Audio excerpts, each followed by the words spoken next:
Hi everyone, it's Jenny. I'm back with a video today, and today's video is a new feature that I want to just try. A lot of people who follow me on Sister Stamps always ask me about how I color my images. But before I can ever do a tutorial on any of that, I need to just kind of give you more information about the actual pens themselves, what type of paper I use, what type of ink I use, and some general information just so you understand how I buy my colors, how I choose my colors, and all of that. So, this is the first video in my Copic series, and I wanted to just give you some basic information in this video. So there's not going to be any coloring.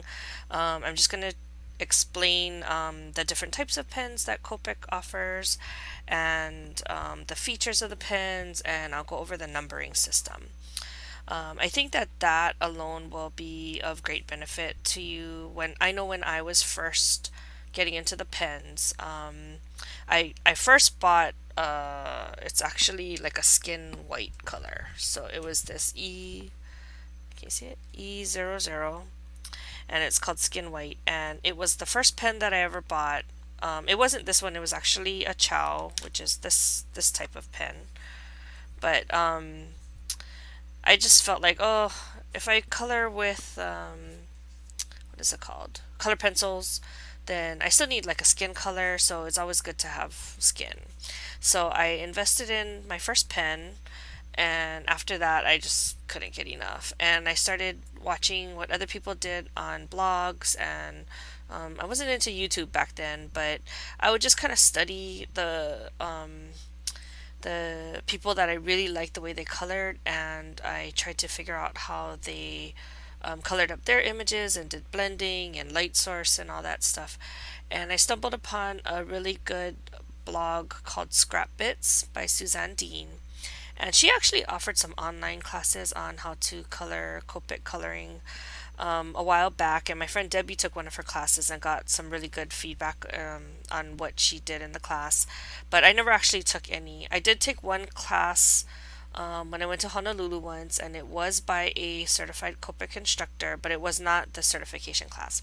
So, no, I'm not Copic certified.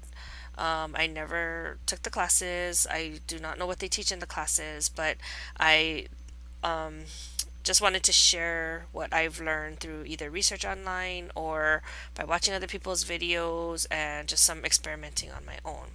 So, with all that in mind, please do not feel like that I'm an expert. And what I tell you that I do is just what I do, and it seems to work for me.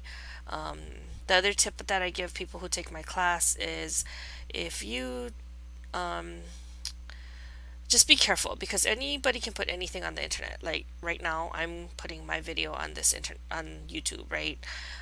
It doesn't mean that I'm an expert in any way, and you need to just remember that whenever you watch somebody's tutorials, because anybody can put anything on the internet, and it may not be that they do a good job. So really should look at their work and see how they color, and if you like the way they color, then you should kind of study what they do.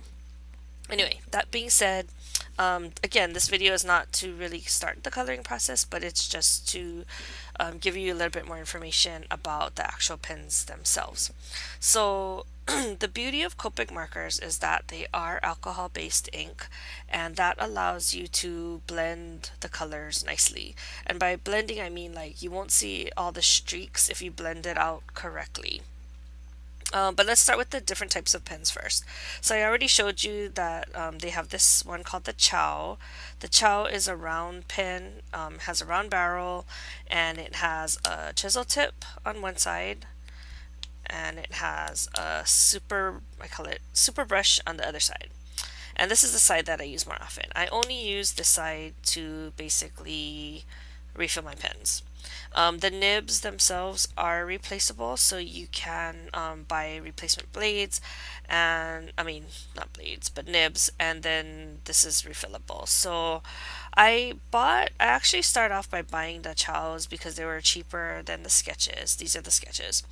And I still have a lot of them. I use them when I teach class or make and take in case people don't have coloring mediums with them. Then they can use mine, but they're not in really good condition because I've let a lot of people use it. So just kind of keep that in mind. And it is a smaller barrel, so it does hold less ink. The main differences between the sketch, this is the sketch, and the chow is that, well, for one thing, the sketch is oval. See? So this is round and this is oval. And it also, I like it that's oval because if you put it on a desktop, it won't roll off your desk like this one will. The other thing that I like about the sketches is that it has the name and number of the pen and color on the cap. And I find that very useful because of the way I store my pens. I store mine flat like this, and it helps me to see what the color is that I'm picking. Versus this one, which is on the side of the pen. See, there's nothing on this side. And so then I gotta dig through my pens to actually find the color that I'm looking for. So that's like one of the main reasons why I bought this style. It is a bigger barrel, so it holds more ink, but it does have the same nibs as the Chow. So it has the same brush tip, and it has the same chisel tip. So I never use the side again. I only use it just to refill my pens. The other thing that the reason why I decided to buy the sketches is because they do have an airbrush system that you can purchase separately. And at one point, I thought that I wanted to try that system out. I know two people who did purchase it. At the time, they really liked it. My auntie no longer, I don't think she even colors anymore, but she ended up purchasing an air compressor to go along with her airbrush system, and that way you could have unlimited use of it. But other people I know that did purchase it used it with the canned air, and they pretty much used it up really quickly. So you would have to keep buying the canned air in order to keep using it. I wasn't sure if I wanted to actually invest in an air compressor, and that's why I haven't actually bought the airbrush system yet. Now they have a new Tim Holtz. It looks like a has like a pump, but that one you can put the sketch pens in, but it's kind of hard to use. Like it makes my hand sore after I use it for a while. So I'm not sure yet. I haven't really had a need to use the airbrush system, so I'm just kind of waiting. I still don't know if I really want to get into that, but at least I have the option because I purchased the sketch markers. Okay, so that's about all for those. The only other marker that I have by Copic is the Spica markers. I think it's called Atu Spica. Well, that's what I call it anyway. And these are basically glitter pens, and they have a fine tip point. And they are, I guess the glitter feature is that it has like little bits of glass in it. So you got to be careful because if you color in the same place, it's gonna actually rip your paper eventually. It does dry fast, so it's kind of good to use like if you're teaching class and you don't want to wait for stickles to dry. But the glitter feature is really thin, like small pieces of glitter. It's okay. It's not my favorite. I ended up finding this thing called Wink of Stella, and I like that a lot better. The tip is a nice brush tip, and there's a lot of whatever it is, paint or ink in it, and I get good results with this. I rather choose this over this. So what I did was I gave these pens to my daughter, but I just picked one out just to show you that Copic does have a glitter marker. Okay, so now I'm gonna go over the numbering system just so that you can understand what that there is a method to how they name, I mean not name it, but number, and um, how you can pick the colors that you want to purchase and use together. So they do have significance. So here you'll see that every color will have at least one letter and one number. This one has two numbers. It also has the name, which in this case it's frost blue, and then the number is B00. The lettering, let me just go over that first. The letter is equal the color family. So B is the blue family, so it's like a true blue.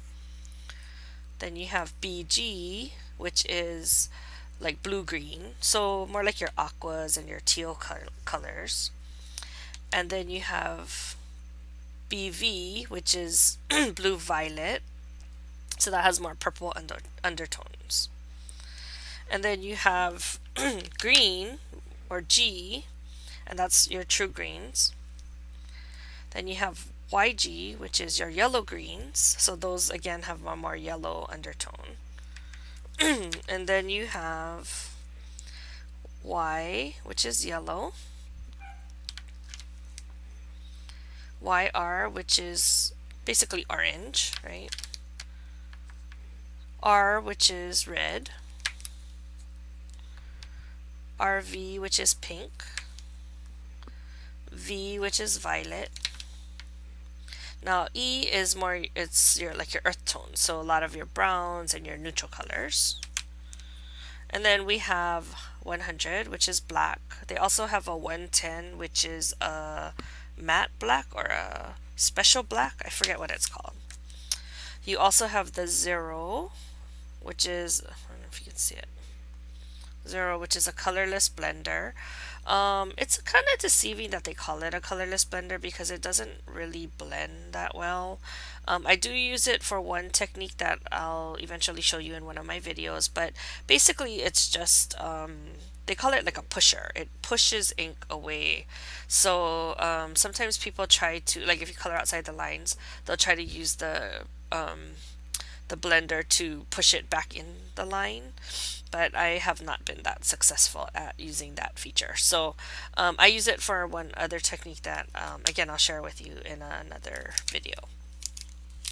Okay, and then you have your grays. So believe it or not, there's 4 different types of grays that are featured in the sets. So there's cool gray, which is designated by the C, and these usually only have 1 number. So this is like cool gray 4. W is your warm grays, so those are more obviously for warm colors.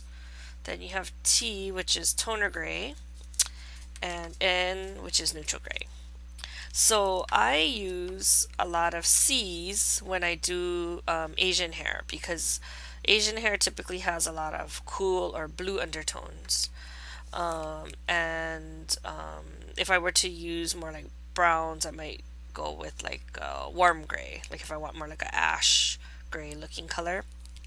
The other thing that people use grays for is to shade, because you don't have to buy all the regular colors. You can just buy a few and use the grays to shade those colors. So instead of buying like a red and a dark red, you could just buy a red and like maybe the darker warm gray color, and then use that to shade. So some people only invest in their grays and they make good use of their money and their pens. I am not that kind of person. I actually rather just see the colors themselves. So I use the grays more for either inanimate objects or hair. So it's up to you on how you want to use it.